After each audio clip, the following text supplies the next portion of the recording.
আসসালামু আলাইকুম। এখন আমাদের কাছে আসছেন রেডমির একটা ফোন নেওয়ার জন্য। রেডমি কত মডেল ভাই? এটা রেডমি নোট 14 আনবক্স করবেন। এখন আপনি আনবক্স করেন।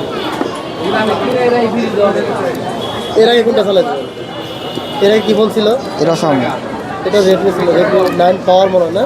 9 এখন রেডমির হচ্ছে নোট 14 অফিসিয়াল একটা ফোন নিচ্ছে ভাইয়া। আমাদের পাশের এলাকায় উঠিয়ার বাসা। ব্ল্যাক লাগার, ব্ল্যাকের ভিতরে লাগছে।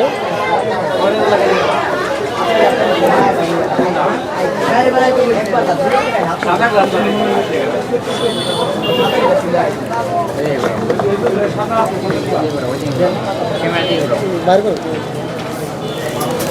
এখন দেখেন দেখি ফোনটা পিছনটা, মানে আপনি দেখেন আগে ফোনটা। ফোনটা তো আসলে বাইরে দেখে নিলেন, বাস্তবে কেমন লাগছে ফোনটা? না, খুব ভালো লাগছে। লাউডলি জোরে বলেন, কেমন লাগছে? জি ভালো লাগছে। আর আমাদের ব্যবহারটা কেমন লাগছে? জি অনেক ভালো। আর আপনি বন্ধু বান্ধবদের কি বলবেন? আমাদের সবাই আসতে বলবেন? অবশ্যই যদি ভালো লাগে আসবে, আমি বলবো। আপনার নামটা কি? আপন টেলিকম। তাহলে বন্ধু বান্ধব বলবেন অবশ্যই। হ্যাঁ অবশ্যই আপন টেলিকমে চলে আসবে। থ্যাংক ইউ ভাই।